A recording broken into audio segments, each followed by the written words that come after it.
ಪ್ಯೂರಿಟಿನೇ ಕೊಡಲ್ಲ. ಅದೆಲ್ಲ ನಿಮಗೆ ಪೆಟ್ರೋಲಿಯಂ ವೇಸ್ಟ್ ನಿಮಗೆ ಕೊಡೋದು. ಈ ಕಡೆ ಹೋದ್ರೆ ಇಲ್ಲಿ ಅರದ ತಕ್ಷಣನೇ ಸಂಸ್ಕೃತಿ ಕೊಟ್ಬಿಡ್ತಾರೆ. ನಾವು ಆ ಥರ ಮಾಡೋದು. ನಮಗೆ 1 ಲೀಟರ್ ಎಣ್ಣೆ ತೆಗಿಬೇಕು ಅಂದ್ರೆ ಮಿನಿಮಮ್ ಅಂದ್ರೆ 10 ದಿನ ಪ್ರೋಸೆಸ್ ನಡೆಯುತ್ತೆ. ಇದು ಬಂದು 12 ಲೀಟರ್ ಇದೆ. 12 ಲೀಟರ್ ಇದೆ. 30 kg 12 ಲೀಟರ್ ಬರುತ್ತೆ. 30 kg 12 ಲೀಟರ್. ಅಲ್ಲೇ ಡಿವೈಡ್ ಮಾಡಿದ್ವಿ ಅವಾಗ. 30 ಇಂಟು 12 ಡಿವೈಡ್ ಮಾಡಿದ್ರೆ ಎಷ್ಟು ಲೀಟರ್ ಆಯಿತು, 1 ಲೀಟರ್ಗೆ ಎಷ್ಟು kg ಆಯಿತು ಅಂತ ಅವಾಗ ಲೆಕ್ಕಾಚಾರ. ಸರಿ ಸರಿ. ನೀವೇ ನೋಡಿದ್ರಿ ಕಣ್ಣು ಮುಂದೆ ಎಷ್ಟೊತ್ತಾಯಿತು, ಎಷ್ಟು ಆಯಿಲ್ ಬಂತು ಅಂತ. ಹೌದು. ನಮಸ್ತೆ Karnataka, welcome back to my channel. ಇವತ್ತಿನ ವಿಡಿಯೋದಲ್ಲಿ ನಾನು ಪ್ಯೂರೆಸ್ಟ್ ಆಯಿಲ್ ಹೇಗೆ ತಯಾರಾಗತ್ತೆ ಅಂತ ತೋರಿಸ್ಕೊಡ್ತಾ ಇದ್ದೀನಿ. ನೀವು ಕೇಳಿರಬಹುದು ಗಾಣದೆಣ್ಣೆ ಅಂತ. ಹಿಂದಿನ ಕಾಲದಲ್ಲೆಲ್ಲ ಎತ್ತನ್ನ ಕಟ್ಟಿ ಗಾಣದಲ್ಲಿ ಎಣ್ಣೆನ ತೆಗಿತಿದ್ರು. ಈಗ ಈ ಗಾಣದೆಣ್ಣೆ ತೆಗಿಯೋದಿಕ್ಕೆ ಹೊಸ ಹೊಸ ಮೆಷಿನ್ಸ್ ಎಲ್ಲ ಬಂದಿದೆ. ಬನ್ನಿ ಹಾಗಿದ್ರೆ ಈ ಎಣ್ಣೆನ ಮಾಡೋ ಪ್ರೋಸೆಸ್ ಹೇಗೆ ಅಂತ ಸ್ಟೆಪ್ ಬೈ ಸ್ಟೆಪ್ ನೋಡ್ತಾ ಹೋಗೋಣ. ನಾವೀಗ ನೋಡ್ತಾ ಇರೋ ಆಯಿಲ್ ಮಿಲ್ ಇದು ರಾಘವಿ ಆಯಿಲ್ ಮಿಲ್ ಅಂತ. ಇದು ಬೆಮೆಲ್ ಆರ್ಚ್ ಹತ್ರ ಇದೆ. ಇಲ್ಲಿ ಒಳ್ಳೆ ಪ್ಯೂರೆಸ್ಟ್ ಆಯಿಲ್ಸ್ ನ ತಯಾರು ಮಾಡ್ತಾರೆ. ಇಲ್ಲಿ ನಿಮ್ಗೆ ಕಡಲೆಕಾಯಿ ಬೀಜದ ಎಣ್ಣೆ, ಮತ್ತೆ ಸನ್ಫ್ಲವರ್ ಆಯಿಲ್, ಎಳ್ಳೆಣ್ಣೆ, ಕೊಬ್ಬರಿ ಎಣ್ಣೆ, ಈ ತರ ಎಲ್ಲಾ ಎಣ್ಣೆಗಳು ನಿಮ್ಮ ಕಣ್ಣೆದ್ರಿಗೆ ತಯಾರಾಗತ್ತೆ. ನೀವು ಅಲ್ಲೇ ನೋಡ್ಕೊಂಡು ಹೇಗ್ ತಯಾರಾಗತ್ತೆ ಅಂತ ಪ್ರೋಸೆಸ್ ಎಲ್ಲ ನೋಡ್ಕೊಂಡೆ ನೀವು ಆಯಿಲ್ ನ ತಗೋಬಹುದು. ಇದು ಆಯಿಲ್ ಒಂದೊಂದಕ್ಕೂ ಎಷ್ಟು ಪ್ರೈಸ್ ಅಂತ ನಿಮ್ಗೆ ವಿಡಿಯೋ ಕೊನೆಯಲ್ಲಿ ತೋರಿಸ್ತೀನಿ. ನಾವೀಗ ನೋಡ್ತಾ ಇರೋಂತಹ ಮೆಷಿನ್ ನಲ್ಲಿ ಪ್ರಿಪೇರ್ ಆಗ್ತಾ ಇರೋಂತಹದ್ದು ಸನ್ಫ್ಲವರ್ ಆಯಿಲ್. ಸನ್ಫ್ಲವರ್ ಆಯಿಲ್ ಹೇಗ್ ಮಾಡ್ತಾರೆ ಅಂತ ನೋಡೋಣ ಬನ್ನಿ. ಮೊದ್ಲಿಗೆ ಮೆಷಿನ್ ಗೆ ಏನ್ ಮಾಡ್ತಾರೆ, ಸನ್ಫ್ಲವರ್ ಸೀಡ್ಸ್ ಎಲ್ಲಾನು ಹಾಕ್ತಾರೆ. ಇದಕ್ಕೆ ಇಂತಿಷ್ಟು ಅಂತ ಅವ್ರಿಗೂ ಅಳತೆ ಸಿಗ್ಲಿ ಅಂತ 10 kg 20 kg 30 kg ಈ ತರ ಹಾಕ್ತಾ ಹೋಗ್ತಾರೆ. 10 kg ಸೀಡ್ಸ್ಗೆ 4.5 ರಿಂದ 5 ಲೀಟರ್ ಒಳಗಡೆನೆ ಆಯಿಲ್ ಸಿಗೋದು ಅವ್ರಿಗೆ ನೋಡಿ. ಬಟ್ ನಾವು ಮಾರ್ಕೆಟ್ ಅಲ್ಲೆಲ್ಲ ಎಷ್ಟು ಕಡಿಮೆಗೆ ತಗೋತೀವಿ ಆಯಿಲ್ ನ, ಅದು ಎಷ್ಟು ಪ್ಯೂರ್ ಇರುತ್ತೆ ಅಂತ ನೀವೇ ಯೋಚನೆ ಮಾಡಿ. ಮಿನಿಮಮ್ 30 to 45 ಮಿನಿಟ್ಸ್ ಬೇಕಾಗುತ್ತೆ ಆಯಿಲ್ ಬರೋದಕ್ಕೆ. ಆಯಿಲ್ ಬರ್ತಿದೆ ಅಂತ ಗೊತ್ತಾದಾಗ ಅವ್ರ ಏನ್ ಮಾಡ್ತಾರೆ, ಈ ತರ ಪಾತ್ರೆ ಜೊತೆಗೆ ಫಿಲ್ಟರ್ ಇಟ್ಟು ಇಡ್ತಾರೆ. ಆವಾಗ ಏನಾಗತ್ತೆ, ಆಯಿಲ್ ಬರುತ್ತೆ, ಜೊತೆಗೆ ಅದಕ್ಕೆ ಅದರ ರೆಸಿಡ್ಯೂನು ಸ್ವಲ್ಪ ಮಿಕ್ಸ್ ಆಗಿರುತ್ತೆ. ಸೊ ಪ್ಯೂರ್ ಆಯಿಲ್ ಏನಿದೆ ಅದು ಈ ತರ ಫಿಲ್ಟರ್ ಆಗಿ ಬರುತ್ತೆ. ಇಷ್ಟೇ ಅಲ್ಲ, ಅಲ್ಲಿ ಬರುತ್ತಲ್ಲ ಅದೇ ಆಯಿಲ್ ನ ಡೈರೆಕ್ಟ್ ಆಗಿ ಕೊಡಲ್ಲ. ಅದಾದ್ಮೇಲೆನು ಮತ್ತೆ ಫರ್ದರ್ ಫಿಲ್ಟರ್ ಏನ ಇದೆ ಪ್ರೊಸೆಸ್, ಅದೆಲ್ಲ ತೋರಿಸ್ತೀನಿ ನಿಮ್ಗೆ. ಆ ಮೆಷಿನ್ ನ ಅಬ್ಸರ್ವ್ ಮಾಡಿದ್ರೆ ನೋಡ್ತಾ ಇರ್ಬೋದು, ಈಗ ಆಯಿಲ್ ಸಪ್ರೇಟ್ ಆಗ್ತಾ ಇದೆ. ಆ ಮೆಷಿನ್ ಇಂದ ಆಯಿಲ್ ಬರ್ತಾ ಇದೆ.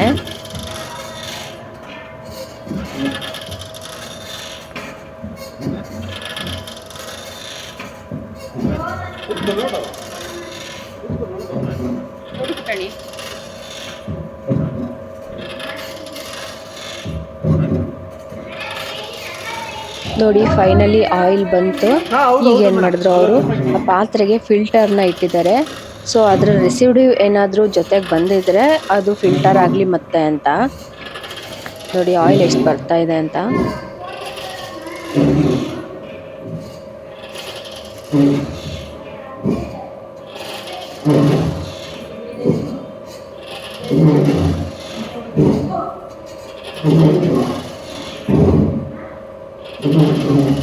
ಇದು ಆಯಿಲ್ ಎಲ್ಲ ಪೂರ್ತಿ ಬರೋದಕ್ಕೂ ತುಂಬಾ ಟೈಮ್ ತಗೊಳುತ್ತೆ. ಆಲ್ಮೋಸ್ಟ್ 1 hour ಬೇಕಾಗತ್ತೆ.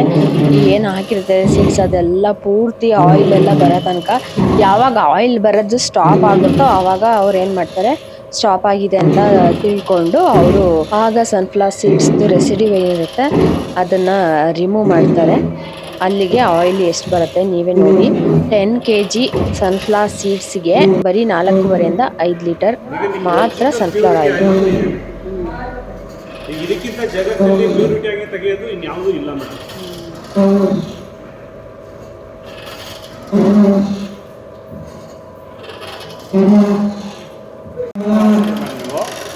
ನಿಮಗೆ ತುಂಬಾ ಹೀಟ್ ಆಗುತ್ತೆ ಆಯಿಲ್. ಏನ್ ಹೇಳಿ? ತುಂಬಾ ಹೀಟ್ ಆಗಿ ಬರುತ್ತೆ, ಬಿಸಿಯಾಗಿ ಬರುತ್ತೆ ನಿಮಗೆ. ಯಾವುದು ಅವರು ಇಲ್ಲಿ ಇಲ್ಲಿದೆಯಲ್ಲ ಇದು ಕಲ್ಲು, ಇದು ಕಲ್ಲು, ಇದು ಮರ, ನಮ್ದು ಬಾಗೆ ಮರ ಇದು. Okay okay. ಇದು ಬೇರೆ ಕಡೆ ಇದು ಪೂರ್ತಿ ಕಬ್ಬಣ ಇರುತ್ತೆ. ಕಬ್ಬಣ ಇರುತ್ತೆ, ಇದು ಕಬ್ಬಣ ಇರುತ್ತೆ. ನೀವು ಅದರಲ್ಲಿ ಆಡಿಸ್ದಾಗ ಬಿಸಿಯಾಗಿ ಬರುತ್ತೆ. ಬಿಸಿಯಾಗಿ ಅಂತ ಹೇಳಿದ್ರೆ 250 ರಿಂದ 300 ಡಿಗ್ರಿ ಟೆಂಪರೇಚರ್ ಬರುತ್ತೆ. ಅದು ಆಯಿಲ್ ತುಂಬಾ ಬಿಸಿ ಇರುತ್ತೆ. ಅವಾಗ ಏನಾಗುತ್ತೆ ಅಂದ್ರೆ ನಿಮಗೆ ಇದರ ನ್ಯೂಟ್ರಿಷನ್ ಎಲ್ಲ ಡೆಡ್ ಆಗ್ಬಿಡುತ್ತೆ. ಹೌದು, ಬಾಯ್ಲ್ ಮಾಡಿದಾಗ ಡೆಡ್ ಆಗುತ್ತೆ. ಈಗ ನಮ್ಮಲ್ಲಿ ಬರ್ತಾ ಇರೋದು ಪ್ಯೂರ್ ಕೋಲ್ಡ್ ಪ್ರೆಸ್. ನೀವು ಟಚ್ ಮಾಡಿ ನೋಡಿದ್ರಲ್ಲ ಕೋಲ್ಡ್ ಆಗಿ ಬರುತ್ತೆ. ಓಕೆ, ಇದು ಒಂದು ಬೆನಿಫಿಟ್.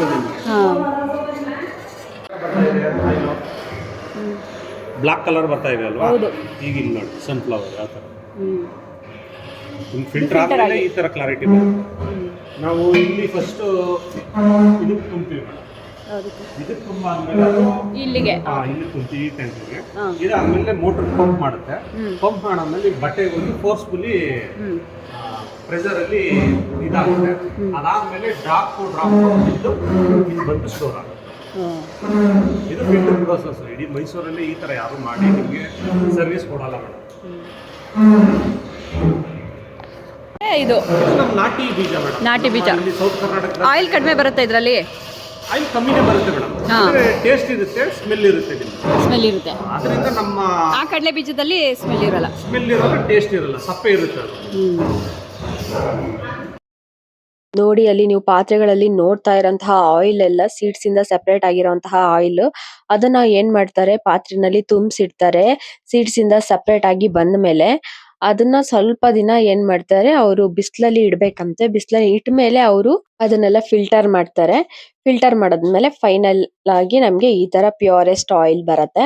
ಇದನ್ನ ಈ ತರ 1 ಲೀಟರ್ 2 ಲೀಟರ್ 5 ಲೀಟರ್ ಈ ತರ ಎಲ್ಲ ಬಾಟಲ್ಸ್ ಗೆಲ್ಲ ಫಿಲ್ ಮಾಡಿ ಇಡ್ತಾರೆ. ಇಲ್ಲಿ ನೋಡಿ ನಿಮ್ಗೆ ಗೊತ್ತಾಗತ್ತೆ ಆ ಬೋರ್ಡ್ ಅಲ್ಲಿ ಎಷ್ಟೆಷ್ಟು ಪ್ರೈಸ್ ಇದೆ, ಯಾವ್ದಕ್ಕೆ ಎಷ್ಟು ಪ್ರೈಸ್ ಇರುತ್ತೆ, ಯಾವ ಆಯಿಲ್ಗೆ ಅಂತ ಎಲ್ಲ. ನಿಮಗೆ ಯಾವ ಆಯಿಲ್ ಇಷ್ಟ ಆಗತ್ತೆ ನೋಡಿ ನೀವು ಪರ್ಚೇಸ್ ಮಾಡ್ಬೋದು. ಈ ಅಂಗಡಿನಲ್ಲಿ ಸಿಗೋ ಆಯಿಲ್ ಗಳಲ್ಲೆಲ್ಲ ಕಡಿಮೆ ಅಂತಂದ್ರೆ ಕಡ್ಲೆಕಾಯಿ ಬೀಜದ ಎಣ್ಣೆ, ಅದ್ ಒಂದೇ ಸ್ವಲ್ಪ ಕಡಿಮೆ ಸಿಗತ್ತೆ. ಇನ್ನು ಅದ್ ಬಿಟ್ರೆ ಇನ್ನು ಉಳ್ದ ಆಯಿಲ್ ಎಲ್ಲ ಸ್ವಲ್ಪ ಜಾಸ್ತಿನೇ. ಸನ್ಫ್ಲವರ್ ಆಯಿಲ್ ಕೂಡ ಸ್ವಲ್ಪ ಜಾಸ್ತಿನೇ.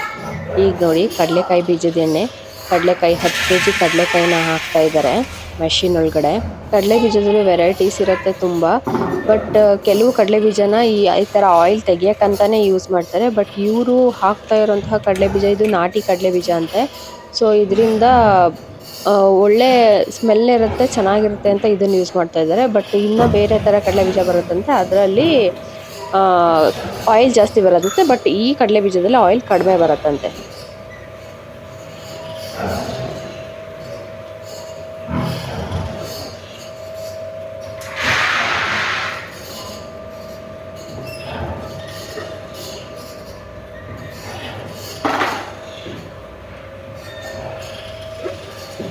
ಇವ್ರು ಹಾಕಿರುವಂತಹ ಕಡಲೆ ಬೀಜ ಎಲ್ಲ ಮೊದಲಿಗೆ ಸ್ವಲ್ಪ ಹೊತ್ತು ಪುಡಿ ಆಗಬೇಕು.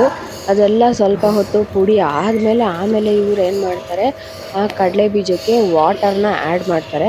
ಅವ್ರು ವಾಟರ್ ಆ್ಯಡ್ ಮಾಡುವಾಗ ಅವರೇ ಮಾತಾಡಿದ್ದಾರೆ, ಸ್ವಲ್ಪ ತೋರಿಸ್ತೀನಿ ನೋಡಿ. ನೀರು ಎಷ್ಟು ಹಾಕ್ತೀರಾ ಇದಕ್ಕೆ? 600 ರಿಂದ 700 ml. ಎಷ್ಟು ಕೆಜಿಗೆ? 1 kgಗೆ 50 ರಿಂದ 60 ml ನೀರು. 1 kgಗೆ. 1 kgಗೆ ಜಾಸ್ತಿ ನೀರು ಹಾಕಿದ್ರೆ ಏನಾಗ್ಬಿಡುತ್ತೆ? ಜಾಸ್ತಿ ನೀರು ಹಾಕಿದ್ರೆ ಅದು ಪೂರ್ತಿ ಒದೆಯಾಗಿ ಆಯಿಲ್ ಬರಲ್ಲ. ಓ ಆಯಿಲ್ ಬರಲ್ಲ. ಅದು ಇಷ್ಟು ಅರ್ಧ ಗಂಟೆ ಆಗೋದು ಕೆಲಸ 1.5 ಗಂಟೆ ಟೈಮ್ ಆಗುತ್ತೆ. ಓ ಹಂಗೆ. ನೀರು ಸ್ವಲ್ಪ ಜಾಸ್ತಿ ಆಗುತ್ತೆ. ಹೌದೌದು. ತುಂಬಾ ಕಡಿಮೆ ಇದ್ರೇನು ಕಷ್ಟ. ಕಮ್ಮಿ ಹಾಕಿದ್ರೆ ಪುಡಿ ಆಗಿರುತ್ತೆ, ಆಯಿಲ್ ಬರಲ್ಲ. ಈಗ ನೋಡಿ ಪುಡಿ ಆಗಿದೆ, ಎಲ್ಲ ಪುಡಿ ಆಗುತ್ತೆ ಹೊರತು ನಿಮ್ಗೆ ಒಂದು ಚೂರು ಕೆಳಗಡೆ ಆಯಿಲ್ ಬರಲ್ಲ. ನೀವು ಎಷ್ಟು ಅಂತ ಮಿನಿಮಮ್ ಅಂದ್ರೆ ನೋಡಿ ಇಷ್ಟು ಹಾಕಿದ್ರೆ ಮಾತ್ರ ಇವಾಗ ಆಯಿಲ್ ರಿಲೀಸ್ ಆಗಿ ಬರೋದು.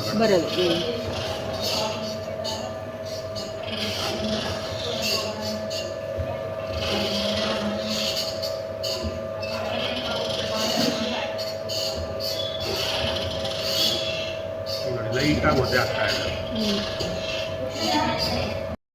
ನೀವು ಅಬ್ಸರ್ವ್ ಮಾಡ್ತಾ ಇರ್ಬೋದು, ಅವ್ರು ಡೈರೆಕ್ಟ್ ಆಗಿ ಇಷ್ಟು ಅಂತಾನು ಒಟ್ಟಿಗೆನೂ ಹಾಕ್ತಾ ಇಲ್ಲ. ಅವ್ರು ಏನ್ ಮಾಡ್ತಾ ಇದ್ದಾರೆ, ಸ್ವಲ್ಪ ಸ್ವಲ್ಪನೇ ನೀರನ್ನ ಅವಾಗವಾಗ ಸ್ವಲ್ಪ ಸ್ವಲ್ಪ ಹಾಕ್ತಾ ಇದ್ದಾರೆ. ಅದು ನಿಧಾನಕ್ಕೆ ಹಾಕ್ತಾ ಇದ್ದಾರೆ. ಯಾಕಂದ್ರೆ ಒಟ್ಟಿಗೆ ಹಾಕಿದ್ರೇನು ಅದು ಆಯಿಲ್ ಸರಿಯಾಗಿ ಸೆಪರೇಟ್ ಆಗೋದಿಲ್ಲ. ಅದಕ್ಕೋಸ್ಕರ ಈಗ ನೀರೆಲ್ಲ ಹಾಕಿದ್ಮೇಲೆ ಏನಾಗತ್ತೆ, ಕಡಲೆ ಬೀಜದಿಂದ ಆಯಿಲ್ ನಿಧಾನವಾಗಿ, ಕಡಲೆ ಬೀಜ ಚೆನ್ನಾಗಿ ಪುಡಿ ಆದ್ಮೇಲೆ ನಿಧಾನವಾಗಿ ಆಯಿಲ್ ಸೆಪರೇಟ್ ಆಗ್ತಾ ಬರುತ್ತೆ. ಈ ಕಡಲೆ ಬೀಜ ಎಷ್ಟು ಯೂಸ್ಫುಲ್ ಅಂತಂದ್ರೆ, ಈ ಕಡಲೆ ಬೀಜದಿಂದ ಆಯಿಲ್ ಎಲ್ಲ ಬಂದ್ರೆ ಈ ರೆಸಿಡ್ಯೂ ಏನ್ ಉಳ್ಕೊಳ್ಳುತ್ತೆ, ಕಡಲೆ ಹಿಂಡಿ ಅಂತ ಹೇಳ್ತಾರೆ ಅದನ್ನ. ಇದನ್ನು ಸಹ ಪರ್ಚೇಸ್ ಮಾಡ್ತಾರೆ. ಇಷ್ಟು ದುಡ್ಡಿಗೆ ಅಂತ ಬೇರೆಯವರಿಗೆ ಸೇಲ್ ಮಾಡ್ತಾರೆ. ಈ ಹಸು ಇರೋರೆಲ್ಲ ಏನ್ ಮಾಡ್ತಾರೆ, ಇದನ್ನ ತಗೊಂಡು ಹಸುಗೆ ಕೊಡ್ತಾರೆ. ಹಿಂಡಿ ಎಲ್ಲ ಮಾರ್ತಾರಲ್ಲ ಅಂತ ಅಂಗಡಿಗಳಿಗೂ ಹೋಗುತ್ತೆ. ಬಟ್ ಈ ಸನ್ಫ್ಲವರ್ ಸೀಡ್ಸ್ದು ಅದ್ರದ್ದು ರೆಸಿಡ್ಯೂ ಇರುತ್ತಲ್ಲ, ಅದು ಏನು ಉಪಯೋಗ ಇಲ್ಲ. ಅದನ್ನ ಅದೇ ಗೊಬ್ಬರ ರೀತಿ ಬಳಸ್ಕೋಬೋದಷ್ಟೇ. ಬಟ್ ಈ ಕಡಲೆ ಬೀಜದ ರೆಸಿಡ್ಯೂ ಇದನ್ನ ಏನ್ ಮಾಡ್ತಾರೆ, ಇಷ್ಟು ಅಮೌಂಟ್ ಅಂತ ಇಟ್ಬಿಟ್ಟು ಕೆಜಿಗೆ ಇಷ್ಟು ಅಂತ ಹೇಳಿ ಅದನ್ನ ರೆಸಿಡ್ಯೂನ ಸೇಲ್ ಮಾಡ್ಕೋತಾರೆ. ನೀವು ಬೇಕಾದ್ರೆ ಮನೆಯಲ್ಲೇ ಕಡಲೆ ಬೀಜ ಇದ್ರೆ ಅದನ್ನ ತಗೊಂಡ್ ಹೋಗಿ ನೀವು ಈ ತರ ಮಿಲ್ ನಲ್ಲಿ ಆಯಿಲ್ ನ ಪ್ರಿಪೇರ್ ಮಾಡಿಸ್ಕೊಂಡು ತಗೊಂಡ್ ಬರ್ಬೋದು. ಬಟ್ ನೀವು ಆಯಿಲ್ ಪ್ರಿಪೇರ್ ಮಾಡೋದಿಕ್ಕೆ ಮಿಲ್ ಅವರಿಗೆ ದುಡ್ಡು ಕೊಡಲ್ಲ ಅಂದ್ರೆ ನೀವು ಅಲ್ಲಿ ಏನು ರೆಸಿಡ್ಯೂ ಉಳ್ಕೊಳ್ಳುತ್ತೆ ಕಡಲೆ ಹಿಂಡಿ ಅದನ್ನ ಅವರಿಗೆ ಕೊಟ್ರೆ ನೀವು ಮಿಲ್ ಮಾಡ್ಸೋದಿಕ್ಕೆ ಅಮೌಂಟ್ ನ ತಗೊಳ್ಳೋದಿಲ್ಲ. ನಿಮ್ಗೆ ಈ ಹಿಂಡಿ ಬೇಕಾಗತ್ತೆ ಅಂತಂದ್ರೆ ಅವರು ಇಷ್ಟ್ ಕೆಜಿಗೆ ಇಷ್ಟ ಅಮೌಂಟ್ ಅಂತ ನಿಮ್ಗೆ ಆಯಿಲ್ ನ ಮಾಡ್ಕೊಡೋದಿಕ್ಕೆ ಅಮೌಂಟ್ ನ ಚಾರ್ಜ್ ಮಾಡ್ತಾರೆ. ಸನ್ಫ್ಲವರ್ ಸೀಡ್ಸ್ ಇಂದ ಆಯಿಲ್ ಬರೋದು ಸ್ವಲ್ಪ ಜಾಸ್ತಿ ಟೈಮ್ ತಗೊಳುತ್ತೆ. ಅದಕ್ಕೆ ಕಂಪೇರ್ ಮಾಡಿದ್ರೆ ಕಡಲೆ ಬೀಜದಿಂದ ಆಯಿಲ್ ಸ್ವಲ್ಪ ಬೇಗನೆ ಬರುತ್ತೆ. ಸೊ ಕಡಲೆ ಬೀಜದ ಎಣ್ಣೆ ಅದಕ್ಕೆ ಮೇ ಬಿ ಪ್ರೋಸೆಸ್ ಈಸಿ ಇದೆ, ಜೊತೆಗೆ ಅದ್ರ ರೆಸಿಡ್ಯೂನು ಸ್ವಲ್ಪ ಕಾಸ್ಟ್ ಇದೆ ಅಂತ ಸ್ವಲ್ಪ ಕಡಿಮೆ ಇರ್ಬೋದು ಸನ್ಫ್ಲವರ್ ಆಯಿಲ್ಗೆ ಹೋಲ್ಸ್ಕೊಂಡ್ರೆ. ನೀವು ಸನ್ಫ್ಲವರ್ ಆಯಿಲ್ ಗಾಣದ ಎಣ್ಣೆ ಎಷ್ಟು ಪ್ರೈಸು ಅಂತ ನೀವು ಹಿಂದೆ ನೋಡಿದೀರಾ ಬೋರ್ಡ್ ನಲ್ಲಿ ಎಷ್ಟಿದೆ ಅಂತ. ನೀವು ನೋಡ್ಬಿಟ್ಟು ನಿಮ್ಗೆ ಯಾವ್ದು ಆಯಿಲ್ ಇಷ್ಟ ಆಗತ್ತೆ ಅದನ್ನ ಪರ್ಚೇಸ್ ಮಾಡ್ಬೋದು. ಇಲ್ಲಿ ಕೊಬ್ಬರಿ ಎಣ್ಣೆನು ಮಾಡ್ತಾರೆ. ನೀವು ಕೊಬ್ಬರಿಗಳು ಮನೆಯಲ್ಲಿ ಏನಾದ್ರು ಇದ್ರೆ ಅದನ್ನು ತಂದು ಒಣಗಿಸ್ಬಿಟ್ಟು ಆಯಿಲ್ ನ ಮಾಡಿಸ್ಕೊಂಡು ಹೋಗ್ಬೋದು. ಇಲ್ಲಿ ಆಕ್ಚುಲಿ ಕಾಸ್ಟ್ಲಿ ಇರೋದೇ ಕೊಬ್ಬರಿ ಎಣ್ಣೆ ಅಂತ ಹೇಳ್ಬೋದು. ಕೊಬ್ಬರಿ ಎಣ್ಣೆ ತುಂಬಾ ಜಾಸ್ತಿ ಪ್ರೈಸ್ ಇದೆ. ಬಟ್ ಕೆಲವರೆಲ್ಲ ಅಡ್ಗೆಗೆ ಯೂಸ್ ಮಾಡೋ ಅಂತವ್ರು ಏನ್ ಮಾಡ್ಬೋದು, ಮನೆಯಲ್ಲೇ ಕೊಬ್ಬರಿ ಎಲ್ಲ ಬಳಸೋಂತವ್ರು ತಂದು ಡೈರೆಕ್ಟ್ ಆಗಿ ಇಲ್ಲೇನೆ ಮಿಲ್ ಮಾಡಿಸ್ಕೊಂಡು ಮನೆಯಲ್ಲಿ ಪ್ಯೂರ್ ಆಯಿಲ್ ನ ಯೂಸ್ ಮಾಡ್ಬೋದು. ಇಲ್ಲಿ ನೋಡಿ ನಾವು ಮೊದ್ಲು ತೋರ್ಸಿದ್ನಲ್ಲ ಸನ್ಫ್ಲವರ್ ಸೀಡ್ಸ್ ಆಯಿಲ್, ಇದು ಆಲ್ಮೋಸ್ಟ್ ಲಾಸ್ಟ್ ಹಂತಕ್ ಬಂದಿದೆ.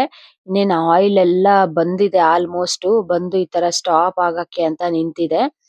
ಆಯಿಲ್ ಫಸ್ಟ್ ಬಂದಾಗ ಈ ತರ ಬ್ಲಾಕ್ ಇರುತ್ತೆ. ಇದನ್ನ ಏನ್ ಮಾಡ್ತಾರೆ, ಸ್ವಲ್ಪ ದಿನ ಬಿಸಿಲಲ್ಲಿ ಇಡ್ತಾರೆ. ಒಂದ್ ವೀಕೋ ಅಥವಾ ಒಂದ್ 4-5 ದಿನಾನೋ ಇಡ್ತಾರೆ. ಅದಾದ್ಮೇಲೆ ಅವ್ರು ಏನ್ ಮಾಡ್ತಾರೆ, ಅದನ್ನ ಈ ತರ ಫಿಲ್ಟರ್ ಗೆ ಹಾಕಿ ಫಿಲ್ಟರ್ ಇಂದ ಸೆಪರೇಟ್ ಮಾಡಿದ್ಮೇಲೆ ಅದು ಯೆಲ್ಲೋ ಕಲರ್ ಬರೋದು. ಅದಕ್ಕೂ ಮುಂಚೆ ಬ್ಲಾಕ್ ಕಲರ್ ನಲ್ಲೇ ಇರತ್ತೆ ಆಯಿಲ್. ಈ ಕಡಲೆ ಬೀಜದ ಎಣ್ಣೆ ಎಲ್ಲ ಯೆಲ್ಲೋನೇ ಬರುತ್ತೆ. ಬಟ್ ಸನ್ಫ್ಲವರ್ ಆಯಿಲ್ ಸ್ವಲ್ಪ ಬ್ಲಾಕ್ ಕಲರ್ ಅಲ್ಲಿ ಬಂದಿರುತ್ತೆ. ಅದನ್ನ ಏನ್ ಮಾಡ್ತಾರೆ, ಇಲ್ಲಿ ಆಗ್ಲೇ ಎಕ್ಸ್ಪ್ಲೈನ್ ಮಾಡಿದ್ರಲ್ಲ ಅವರು, ಆ ತರ ಟ್ಯಾಂಕ್ ಅಲ್ಲಿ ಹಾಕಿ ಅಲ್ಲಿಂದ ಫಿಲ್ಟರ್ ಎಲ್ಲ ಆಗಿ ಈ ತರ ಹೊರಗಡೆ ಬಂದಾಗ ನಮ್ಗೆ ಪ್ಯೂರೆಸ್ಟ್ ಸನ್ಫ್ಲವರ್ ಆಯಿಲ್ ಸಿಗತ್ತೆ. ಇದನ್ನೆಲ್ಲ ನಾವು ಕಣ್ ಮುಂದೆನೆ ನೋಡ್ಕೊಂಡು ತಗೋಬಹುದು. ಒಂದೊಂದು ಆಯಿಲ್ಗೆನು ಸಪರೇಟ್ ಫಿಲ್ಟರ್ಸ್ ಇರತ್ತೆ. ಆ ಫಿಲ್ಟರ್ಸ್ ಗೆ ಹಾಕಿ ಪ್ಯೂರೆಸ್ಟ್ ಫಾರ್ಮ್ ಆಫ್ ಆಯಿಲ್ ನ ಪ್ರಿಪೇರ್ ಮಾಡಿ ನಮ್ಗೆ ಕೊಡ್ತಾರೆ. ಇಲ್ಲಿ ನೋಡಿ ಈ ಮೆಷಿನ್ ನಲ್ಲಿ ಮತ್ತೆ ಹೊಸದಾಗಿ ಸನ್ಫ್ಲವರ್ ಸೀಡ್ಸ್ ನ ಹಾಕಿದ್ರು ಅವತ್ತು ಹೋದಾಗ. ಇಲ್ಲಿ ಈಗ ಹಾಕಿರೋಂತ ಸನ್ಫ್ಲವರ್ ಸೀಡ್ಸ್ ನೀವು ಆಗ್ಲೇ ನೋಡಿದ್ರಲ್ಲ, ಅದು ಆಲ್ಮೋಸ್ಟ್ ಮುಗಿತಾ ಬಂದಿದೆ. ಇದು ಪ್ಯೂರೆಸ್ಟ್ ನೋಡಿ, ಇದು ಸ್ವಲ್ಪ ದಿನ ಇಟ್ಟಿದ್ದಾರೆ ಸೂರ್ಯನ್ಗೆ ಅಂತ. ಇದು ಸನ್ಫ್ಲವರ್ ಆಯಿಲ್ ಬಿಸಿಲಲ್ಲಿ ಇಟ್ಟಿದ್ದಾರೆ. ಬಿಸಿಲಲ್ಲಿ ಇಟ್ಟು ಈ ತರ ಆಮೇಲೆ ಅದನ್ನ ಫಿಲ್ಟರ್ ಗೆ ತಗೊಂಡು ಹೋಗೋ ಅಂತದ್ದು. ಇದು ಸನ್ಫ್ಲವರ್ ಸೀಡ್ಸ್ ಮುಂಚೆ ಹಾಕಿದ್ರಲ್ಲ, ಅದು ಆಲ್ಮೋಸ್ಟ್ ಮುಗಿತಾ ಬಂದಿದೆ ನೋಡಿ. ರೆಸಿಡ್ಯೂ ಎಲ್ಲ ಆದ್ಮೇಲೆ ಈ ತರ ಸೀಡ್ಸ್ ಎಲ್ಲ ಲಾಸ್ಟ್ ಅಲ್ಲಿ ರೆಸಿಡ್ಯೂ ಉಳ್ಕೊಳ್ಳುತ್ತೆ. ಆಯಿಲ್ ಎಲ್ಲ ಕಂಪ್ಲೀಟ್ ಆಗಿ ಬಂದಿದೆ ಅಂತ. ಯಾವಾಗ ಆಯಿಲ್ ಅಲ್ಲಿ ಒಂದೊಂದು ದೊಡ್ಡ ಆಯಿಲ್ ಇಂಪಾರ್ಟೆಂಟ್, ಯಾಕಂದ್ರೆ ಅಷ್ಟು ಕಾಸ್ಟ್ಲಿ ಇದೆ ಅಲ್ವಾ ಆಯಿಲ್. ಅದಕ್ಕೋಸ್ಕರ ಕಂಪ್ಲೀಟ್ ಆಗಿ ಯಾವಾಗ ಆಯಿಲ್ ಬರೋದು ಸ್ಟಾಪ್ ಆಗುತ್ತೆ ಆಗ ಮಾತ್ರ ಮಿಷಿನ್ ಆಫ್ ಮಾಡಿ ಈ ರೆಸಿಡ್ಯೂ ಎಲ್ಲ ತೆಗ್ದು ಹಾಕ್ತಾರೆ. ಈಗ ಲಾಸ್ಟ್ ಅಲ್ಲಿ ಸ್ವಲ್ಪ ಸ್ವಲ್ಪನೇ ಬರ್ತಾ ಇದೆ ಆಯಿಲ್ ಎಲ್ಲ. ಈಗ ನೋಡ್ಬಿಟ್ಟು ಅವ್ರು ಏನ್ ಮಾಡ್ತಾರೆ, ಆಯಿಲ್ ಎಲ್ಲ ಕಂಪ್ಲೀಟ್ ಆಗಿ ಬರೋದು ಸ್ಟಾಪ್ ಆದ್ಮೇಲೆ ಈಗ ಆಫ್ ಮಾಡ್ತಾರೆ ಅದು ಮಿಷಿನ್.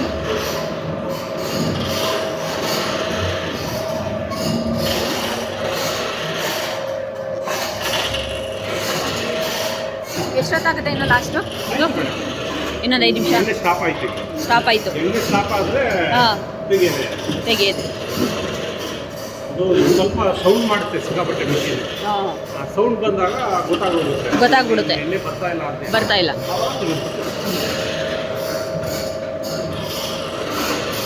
ನೀವೇ ನೋಡಿದ್ರಿ 10 kg ಹಾಕಿದಕ್ಕೆ ಎಷ್ಟು ಬಂತ ಎಣ್ಣೆ. ಹೌದು, ಆಲ್ರೆಡಿ ಆಯಿಲ್ ಇತ್ತಲ್ವಾ ಅದರಲ್ಲಿ? ಅರ್ಧ ಇತ್ತು ಮೇಡಮ್. ಅದು ಇವಾಗ ಇದು 2ನೇ ಬ್ಯಾಚ್. ನಿನ್ನೆ ನೈಟ್ ಒಂದು ಬ್ಯಾಚ್ ಹಾಕಿದ್ವಿ. ನೈಟ್ ಹಾಕಿ ಇದು 2ನೇ ಬ್ಯಾಚ್. ಇನ್ನೊಂದು ಬ್ಯಾಚ್ ಹಾಕಿದ್ರೆ ತುಂಬುತ್ತೆ. ಆವಾಗ ನಿಮಗೆ 3 ಬ್ಯಾಚ್ಗೆ 3 ಈಗ ಒಟ್ಟಿಗೆ 10 kg ಹಾಕಿದ್ರ ನೀವು? 10 kg ಮೇಡಮ್ ಒಟ್ಟಿಗೆ ಹಾಕ್ತಾ ಇದೀವಿ. 10 kg ಹಾಕಿದೀವಿ. 3 ಬ್ಯಾಚ್ ಹಾಕಿದ್ರೆ ಮಾತ್ರ ಇದು ತುಂಬುತ್ತೆ. ಇದು ಬಂದು 12 ಲೀಟರ್ ಇದೆ. 12 ಲೀಟರ್ ಇದೆ. 30 kg ಗೆ 12 ಲೀಟರ್ ಬರುತ್ತೆ. 30 kg 12 ಲೀಟರ್. ಅಲ್ಲೇ ಡಿವೈಡ್ ಮಾಡಿ ನೀವು ಅವಾಗ 30 ಇಂಟು 12 ಡಿವೈಡ್ ಮಾಡಿದ್ರೆ ಎಷ್ಟು ಲೀಟ್ರ್ ಆಯಿತು, ಒಂದು ಲೀಟ್ರಿಗೆ ಎಷ್ಟು ಕೆಜಿ ಆಯಿತು ಅಂತ ಅವಾಗಲೇ ಲೆಕ್ಕಾಚಾರ. ಸರಿ ಸರಿ. ನೀವೇ ನೋಡಿದ್ರಿ ಕಣ್ಣು ಮುಂದೆ ಎಷ್ಟೊತ್ತಾಯಿತು, ಎಷ್ಟು ಆಯಿಲ್ ಬಂತು ಅಂತ. ಹೌದು. ಮತ್ತೆ ಇದನ್ನ 1 ಇಯರ್ ಮಾತ್ರ ಸ್ಟೋರೇಜ್ ಮಾಡೋಕ್ಕಾಗೋದು.